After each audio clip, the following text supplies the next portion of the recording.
మీరు వదిలిపెట్టబాకండి. సహవాసం ఇది. మీరు అనొచ్చు, నువ్వు బలి చెప్తున్నావు, సంఘంలో సేవకుడు బాగలేడు, లేకుంటే ఆ పెద్ద బాగలేడు, మేము ఎందుకు రావడం లేదని, ఆ కుటుంబం బాగలేదు, అందుకే మేము రావడం లేదు మందిరానికి అని మీ దగ్గర ఆన్సర్లు ఉంటాయి. మందిరానికి రండి అంటే మేము రాం, సేవకుడు మాకు నచ్చలే, ఆ పెద్ద మాకు నచ్చలే, లేకుంటే ఆ విశ్వాసం మాకు నచ్చలే, అందుకు మేము రామని మీరు చెప్పచ్చు.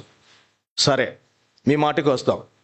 మీరు నచ్చలేదని మందిరానికి ఎప్పుడో ఒకసారి వచ్చి పోతున్నారు, సహవాసం వద్దంటున్నారు. సరే, మీరు డ్యూటీకి పోతారు అనుకోండి, ఎవరైనా ఎంప్లాయ్ డ్యూటీలో మీ ఆఫీసులో ఒక 50 మంది ఉంటారు.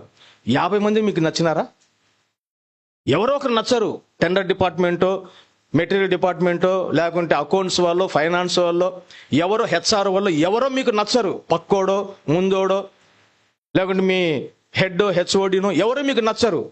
నచ్చకోకున్నా పోరా, నచ్చకోకుంటే మాకు హెచ్ఓడి నచ్చలేదు, నేను ఈ నెల పోను ఉంటావా?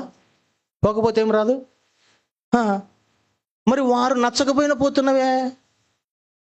నాకు మ్యాథమెటిక్స్ లెక్చరర్ నచ్చడు, నేను పోను అని కూర్చుంటే ఇంట్లో ఫెయిల్ అయిపోతావు. నీకు మ్యాథమెటిక్స్ లెక్చరర్ నచ్చకపోయినా పోతున్నావు. నీ బెంచ్మెంట్ పక్కనోడు నువ్వు నచ్చకపోయినా స్కూలుకు, కాలేజీకి, ఆఫీసుకు పోతున్నావు. ఇంట్లో భార్య నచ్చకపోయినా, భర్త నచ్చకపోయి, పిల్లలు నచ్చకపోయినా నువ్వు అటు సర్దుకొని ఉంటున్నావు. మళ్ళీ దేవుని మందిరంలో ఫలాని వ్యక్తి నచ్చలేదు కాబట్టి నేను రానంటావా? ఇది కరెక్టేనా? దేవుని మందిరము దేవునిది. మనుషులు చూడ మాకు, మనుషులు కాదు నిన్ను రక్షించింది, క్రీస్తును చూడు. జీవుల దేవుని సంఘం 5 ఏళ్ళు 5 రకాలుగా ఉన్నాయి. ఒకరు వ్యక్తిత్వం నీకు నచ్చకపోవచ్చు, ప్రభువుకు సమర్పించు. వారిలో ఏదైనా నువ్వు పొరపాట్లు కనుక్కుంటే వెళ్ళు, ప్రభువుకు చెప్పు.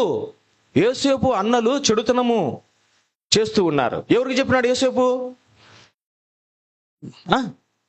తండ్రికి చెప్పినాడు.